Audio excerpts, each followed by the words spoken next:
three-dimensional relief, the front and the back of a whole human being. Only one in the world. No other, nowhere, no how, no way. I don't know any way to make it. I've never heard of a way to make it. Just the Shroud of Turin. You can enzymatically digest up the blood very gently, only pick up the blood. Guess what's underneath the blood? Nothing. It's virgin. It is virgin cellulose. Whatever caused this scorch, whatever caused that dehydrative acid oxidation, did not go through the blood. This tells us that all 400 and some odd blood stains were on the cloth first. Then the image was applied. The blood was there first, non-negotiable. The blood was there first. Then poof, the image came on the cloth. Now, if you're a forger, imagine discussing this with your fellow forger. Hey, what do you want to do? You want to put the blood on first or their image? Gee, let me think about that.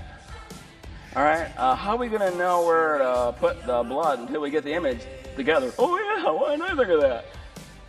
But what if in 500 years, somebody peels up the blood? Oh yeah, oh we better put the blood on first then, because they might peel it up with enzymes 500 years from now.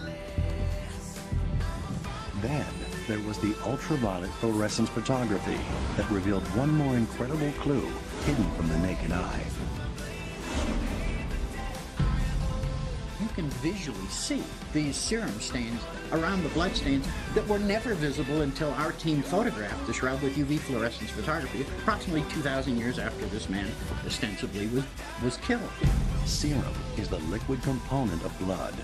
Composed mostly of water, the stains were invisible on the shroud until ultraviolet light made them appear fluorescent. No medieval artist could have anticipated the invention of ultraviolet fluorescence photography and said, well, I'm going to hide this serum stain, and 700 years from now, they'll find it. Give me a break. Out how it was done.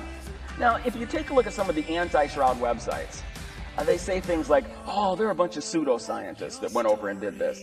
I'm like, are you pseudoscientists? Really? Really? Take a look at their credentials. They're online.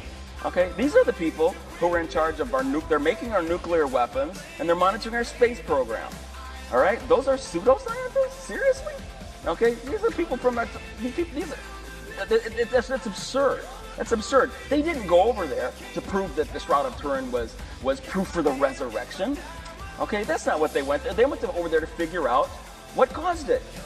Okay, if it's thermally stable and non-diffusible, has three-dimensional properties, we want to know how it was done. And to be honest, the majority of the 70 scholars that went over there thinking they would be in and out in a half an hour.